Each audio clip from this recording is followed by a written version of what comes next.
You tie the final knot on the bandage. The golden retriever wags his tail, and you can't help but smile. You hand Mrs. Higgins the leash. She thanks you for staying late, hands you a check, and leads the dog out into the rainy night. You lock the front door, and you flip the sign to closed. It's been a long shift, 12 hours on your feet. A fist slams against the glass.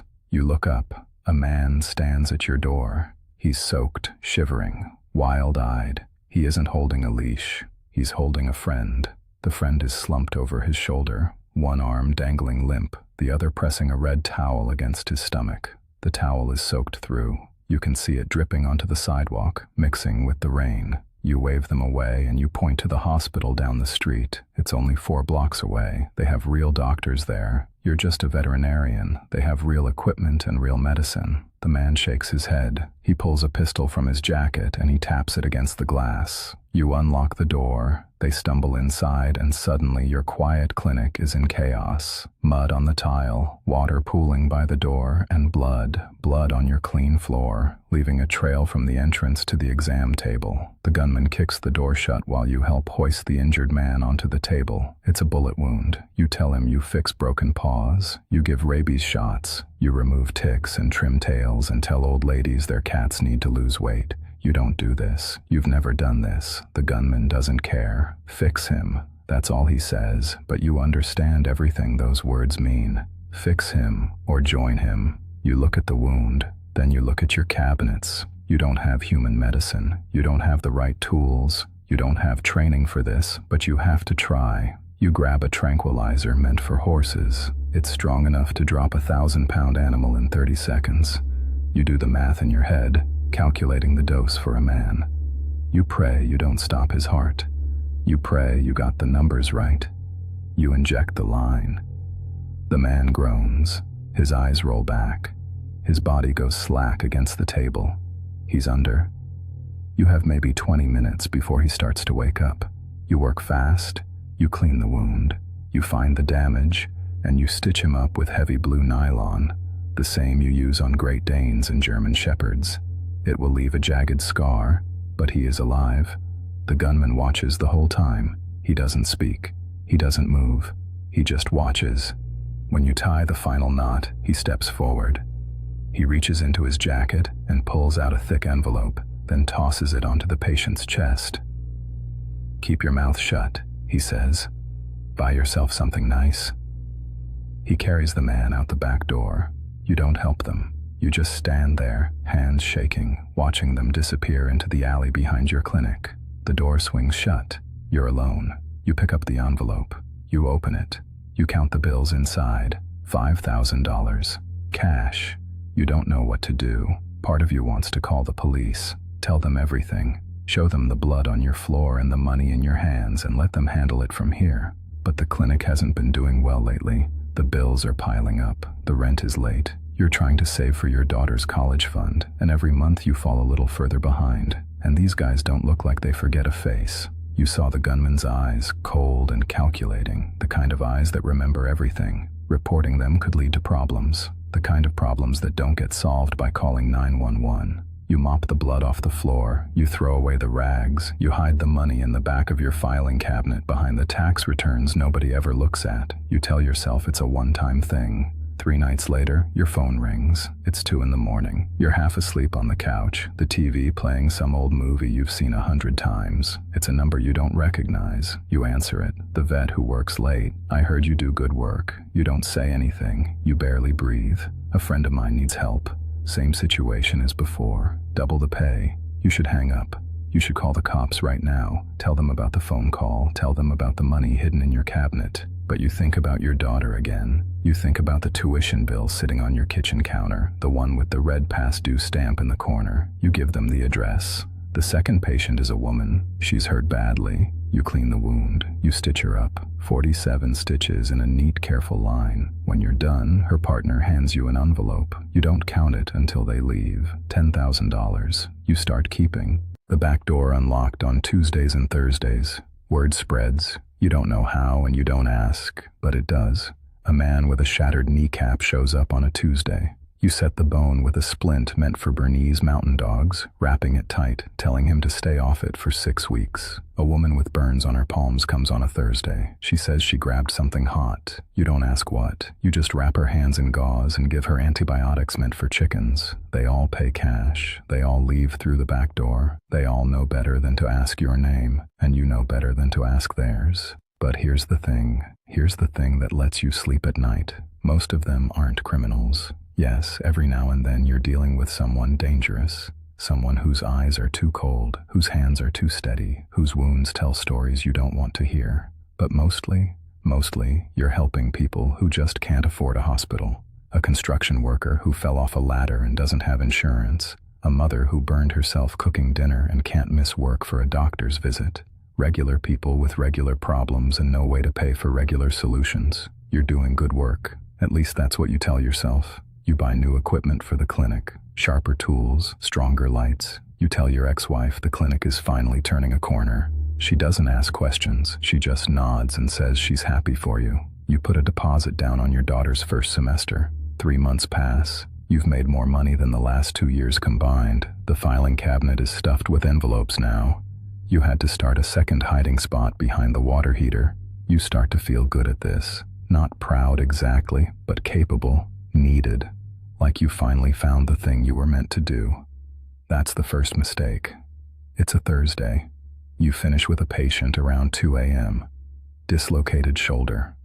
Easy job. Pop it back in, wrap it tight, hand them the painkillers and collect the cash. You walk them to the back door, you watch them disappear into the night, and you lock up behind them.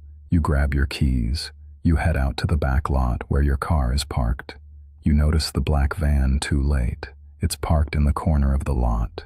The side doors slide open.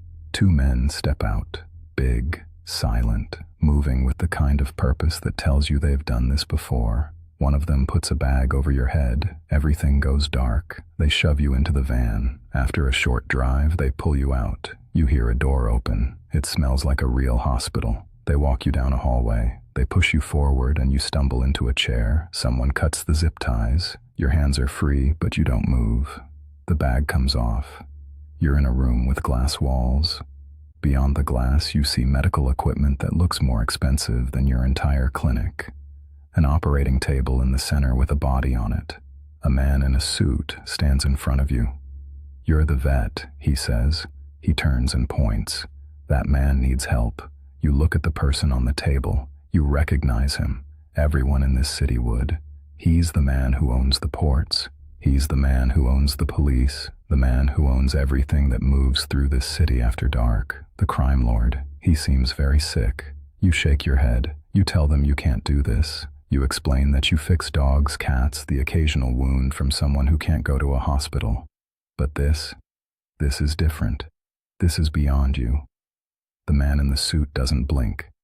"You've kept people alive in the last 3 months," he says. "You did that with horse pills and fishing wire in a clinic meant for poodles."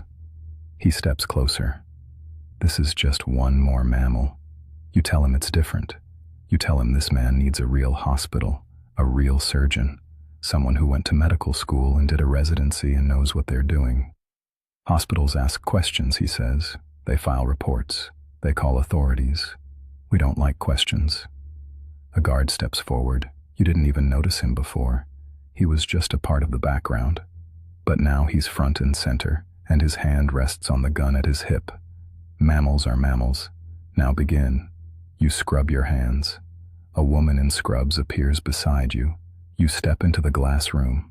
The crime lord lies on the table. You check his vitals on the monitor. You've seen this before, in dogs who got hit by cars, in cats who fell from windows, internal bleeding. You look through the glass at the suit. You tell him you need to operate now, no more waiting.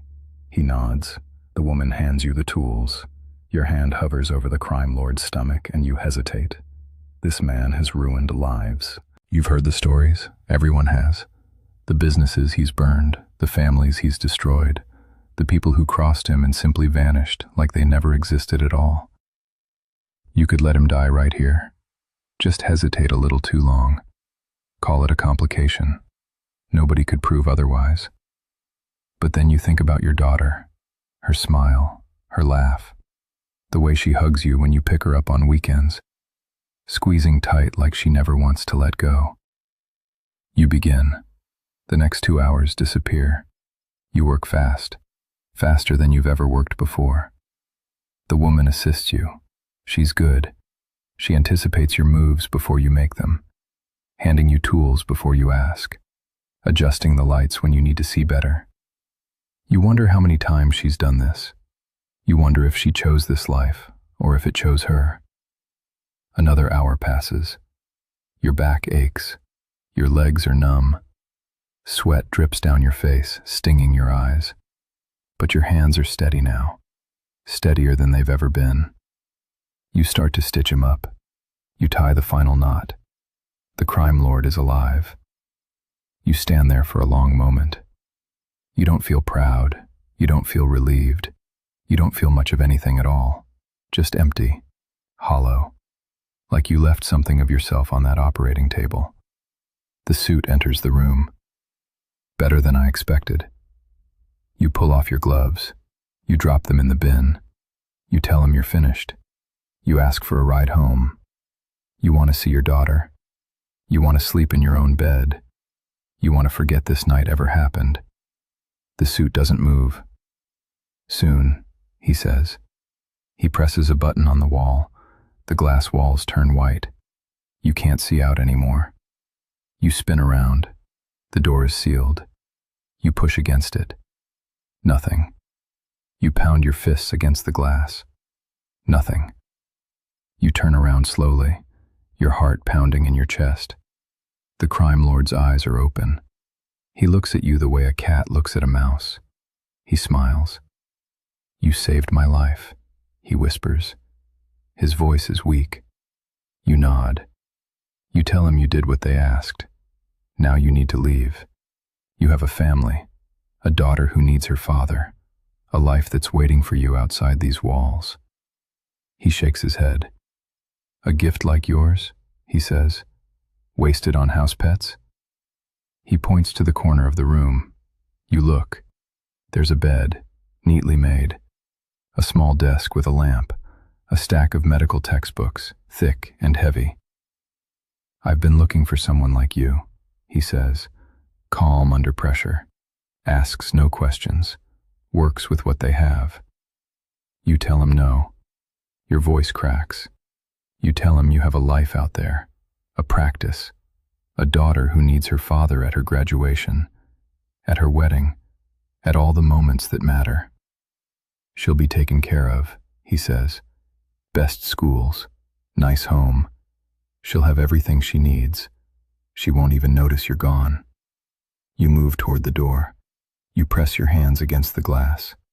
It's cold against your palms. Nobody comes. The suit's voice fills the room. Get some rest. You start early tomorrow. You look at the bed in the corner. You look at the locked door.